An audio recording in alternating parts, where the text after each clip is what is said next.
8:16 Tuesday morning. We want to get you right back to our top story. Four members of the same family murdered in a hit-and-run situation in London, Ontario. A lone survivor, a 9-year-old boy who was in hospital.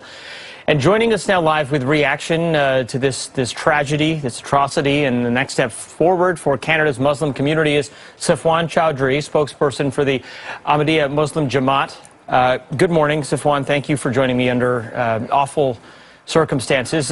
Just want to start off by getting your reaction to what happened here in London on Sunday night. Look, it's still very difficult to process what we've just learned and what we've witnessed. And, you know, while it's been more than 24 hours, many members of the community are still just trying to comprehend. Of course, the Ahmadiyya Muslim Jama'at is utterly shocked. We're heartbroken to learn of this car attack targeting a Muslim family because of their faith and their identity. It is very, very difficult to comprehend and to make sense of what's happened so far. Yeah, I definitely want to talk to you about that, right? I mean, we obviously have to wait for everything to play out in court, but London police are already, you know, out less than 24 hours after this happened saying that they believe this individual, this 20-year-old person who did this, targeted this family. He said he didn't know them, but targeted them because of their Islamic faith, perhaps because of how they were dressed. How hard is that for you to hear, and what are your thoughts on, you know, just where the level of hate and hate crimes are? They still exist here in Canada too. Look, hate is very difficult to process under any circumstances. However, when 5 members of a family that are out for an evening stroll, which is something that all Canadians commonly do, especially on a Sunday evening, and they are so viciously targeted by someone using a pickup truck, and they're no longer with us. It is a horrific tragedy, and we are, you know, naturally very devastated to learn that 4 members of the family have succumbed to their injuries. The 9-year-old son is still in very critical condition in the hospital, whom we're all praying for. And, you know, I would say all Canadians today are reeling from this loss, and naturally all members of the Ahmadiyya Muslim Jama'at, whether they're in Newfoundland, whether they're in Quebec, Ontario, Alberta, British Columbia, or any other part of the country, are deeply concerned. And many of them have expressed fear, and many of them have expressed and asked questions around what can they do during this period.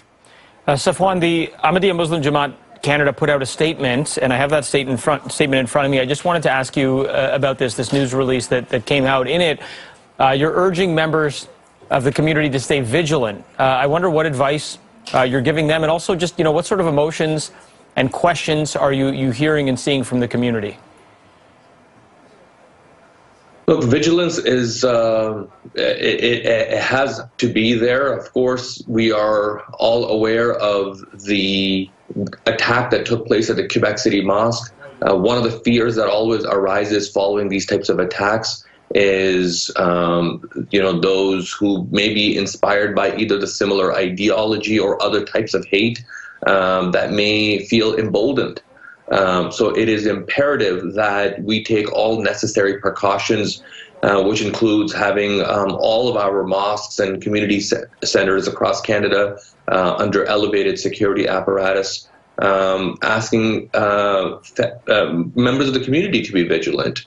You know, we think about how many Muslim families, particularly women, who are, you know, visibly Muslim based on their identity, and how many of them are feeling and how they're thinking about going for a walk, and what are the concerns that they're thinking through, and how many of them are reconsidering going on something as simple as a family stroll or an evening walk. Safwan, you know, I know maybe this question's premature, maybe it's not, just because this is so fresh, but you know, what would you like to see happen here in terms of, you know, going forward, in terms of public education, in terms of, you know, trying to mend whatever it is, whatever this sort of gap of hate or misunderstanding that clearly still exists here in Canada and around the world? What would you like to see come out of this in terms of trying to sort of bridge that gap, for lack of a better term? Look, we really think about these types of questions very seriously and very critically, both during these times of horrific tragedy, but also on a day-to-day basis.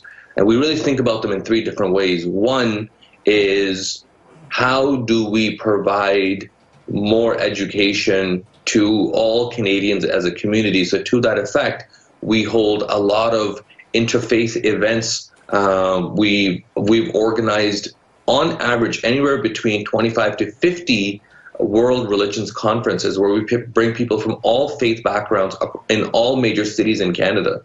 Of course, due to the challenges of the pandemic, we have not been able to hold those types of conferences that we typically do every year, to be able to help rid people of their prejudices, help remove any misconceptions that they hold. The second way that we think about this also is, how do we do more messaging and more understanding for our community's slogan, which is love for all and hatred for none, which taps right at the heart of rooting out this hatred, and you know, bringing people and all community members together around a message of love. And we do this through social media and other awareness campaigns. And thirdly, it is connecting with one another as a community. You know, being your neighbor's keeper, having your neighbors be aware of, you know, if you're going somewhere, where you're going, and keeping in check with each other. We recognize that all of these three things that we have done in abundance throughout the last many years has been more challenging to do during the pandemic.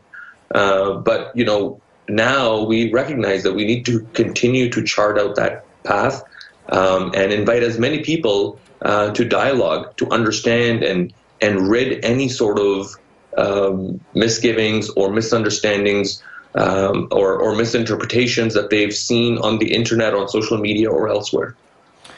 Safwan Chaudhry, really appreciate your time and your insights. And look, you know, on a personal level, I'm just really sorry that the community is going through this. But thank you for taking the time to join us this morning, and we'll do our best to continue the conversation here. That is Safwan Chaudhry, spokesperson for the Ahmadiyya Muslim Jama'at Canada. Thank you.